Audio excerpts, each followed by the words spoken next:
Well, hello, my darlings. Welcome to your Tuesday Thought Twist. I am your mistress of alignment, Deb Penner, and this is your weekly opportunity to become a better manager of your beautiful human brain. We're going to talk this week about your brain on decisions. But first, I would like to know who has been in this experience. You have a decision to make, a choice that's in front of you. And the more you think about it, the farther you get from making a decision. You've got pros and cons lists, and you've asked all your friends, and you've thought about every possible what if and every possible iteration. And the more you think, the more you find yourself chasing your own mental tail. And the more you think about the decision, the harder you try to make it from your brain, the smaller and tighter those mental circles get. Who has been there? I want to see it in the comments. I've probably spent years of my life in that space, for the record. So what I want to bring you today is what we can do in that situation. When thinking about a decision doesn't help you make a decision, I'd like to invite you to consider feeling about your decision.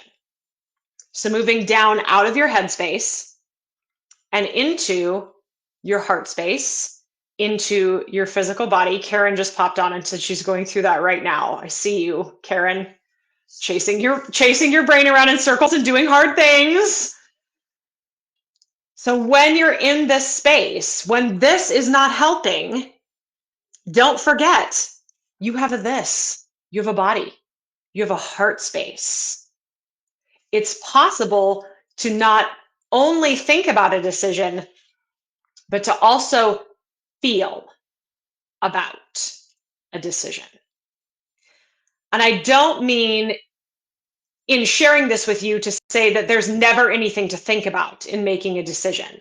A lot of times there are logical considerations. If you're looking at moving to a new community and you have young children, you're probably going to want to think about the school district in that community and assess using your logical mind whether that school district is a good fit for your kids. And if it's not, you're going to have to think about some possible solutions to that. So it's not that your brain has no place in decision making or that thinking is never useful in making a decision. I really am specifically talking right now about those instances where the more you think, the less capable you feel of making a decision.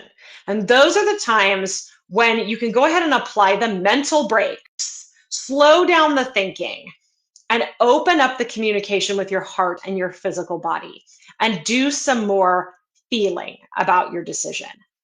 Do some vision work. Picture yourself in the after, the two or more afters that this decision might create for you, and feel how those things feel in your body. Are you feeling elevated emotions, joy, gratitude, peace, love, creativity, flow, excitement, zest for living? Or when you think about the after of these decisions, are you feeling less elevated emotions? Want, emptiness, lack, greed, jealousy, separateness, loneliness, isolation. These things are useful bits of information.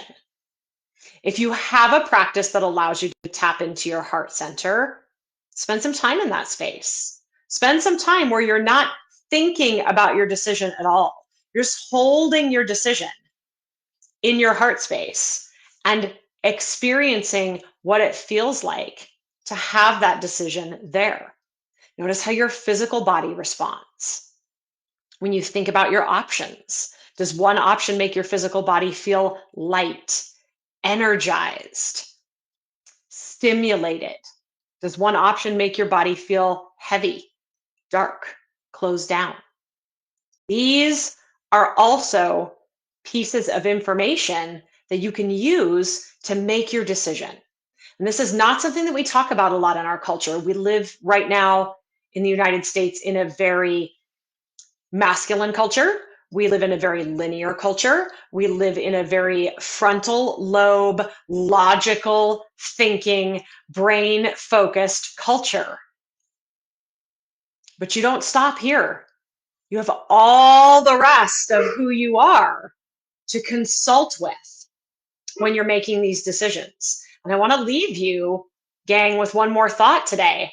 Mel Robbins is a celebrity today because this is a thing. Hey, Mel Robbins' first book was The 5-Second Rule. The 5-Second Rule is entirely about this thing where something comes to you, you've had an idea, you've actually already made a decision, and within 5 seconds, your brain is already trying to talk you out of that decision. And the more time you spend engaged with that brain that's talking to you about your decision, the further you get from actually taking the action. So just keep that in mind as you're considering what may be a completely new way for you to make decisions. If you don't have a heart space practice, if this sounds like something, this feeling into decisions sounds like something that you would like to do, but you have no idea how to do it. If you're facing a big decision and you just feel like you need someone to stand beside you, to witness you, and to help you move through the process of making that decision, I am so in for that. You can schedule a free chat with me anytime. The fastest way to do that is just to bounce over to my website. That's drops, DROPS, with Deb.com. Right there at the top of that first page next to the picture of me, there's a button that says Talk to Me. If you just click the Talk to Me button, you're going to be able to schedule a time. I'm going to give you a call. It's a no pressure opportunity to explore some of the skills that we might be able to use together to teach you some of these things. How do you feel your heart space? How do you hold a decision there? How do you make a choice when your brain is screaming and dragging you around in circles? I would love to talk to you about those things.